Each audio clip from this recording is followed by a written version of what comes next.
What's good? What's good, y'all? It's Cril. I'm back for another review video. Thank you for tuning into the channel.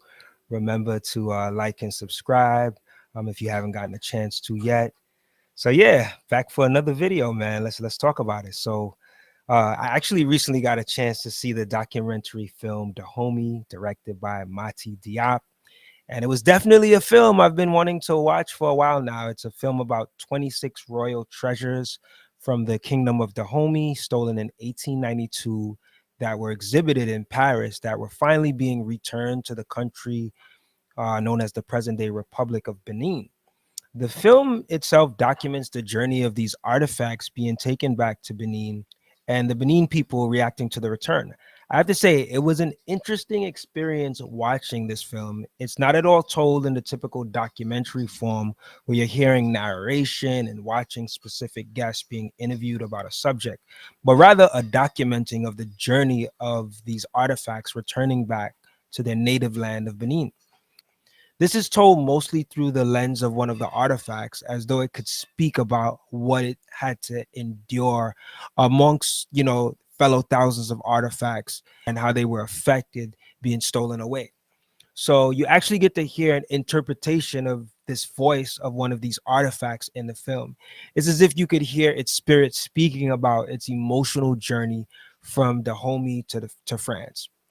This perspective is voiced throughout the first half and also the close of the film, where the artifact is depicted as having a voice. This journey also reminds me of what our enslaved African ancestors had to go through with the transatlantic slave trade.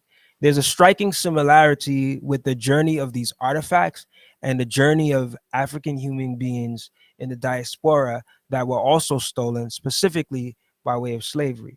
This film has a minimum amount of talking. Most of the experience comes through observing the journey of the treasures making their way back to Benin and being received by the people of the land. The film urges you to be immersed as an observer.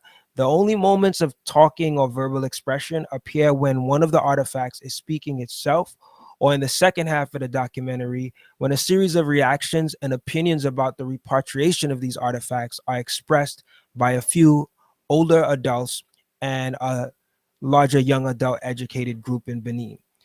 There were a number of positive thoughts and also specific critiques that these intelligent young men and women had to say about the subject of these treasures returning and the impact of colonialism that led to them being taken in the first place. This is one of my favorite parts of the film and the section where the most verbal expression and reactions occur. I notice a similarity to how Black people in America and the Caribbean diaspora think in regards to how slavery affected our ancestors and the effect it had also on us as descendants. It was good to see that the young brothers and sisters on the continent are informed about the harmful effects of colonial power over a people and their culture that were already thriving on their own. This is the type of film where you sit quietly, observe, and reflect. I felt a strong sense of empathy for the journey of these artifacts as they were stolen and then returning back home. And I also felt a deep understanding for the different perspectives of the young people and elders who spoke in the film. The main thing that stood out as far as their reactions is that the people felt hurt about what initially happened when the treasures were first stolen and kept away for so long.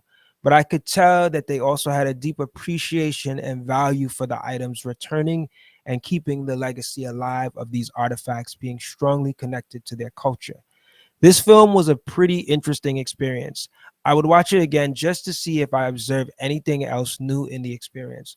Also, one of the things to note of importance is that you may have to put the English subtitles on because the majority of the film's audio is spoken in French and sometimes phone. But yeah, that's my take on the film Dahomey. Go check it out when you get a chance. It's available to stream currently, as I understand, via the MUBI Video Streaming Platform. So I think it's worth at least checking out, man. It's a good, really good film, man. So when you get a chance, check it out and let me know how you feel about it in the comments. Look out for more videos, more review film videos from me. And remember to subscribe to the channel and hit that notification bell so you are notified and updated when I do a new video. But thank you again for tuning in. You guys have a wonderful day. Take care.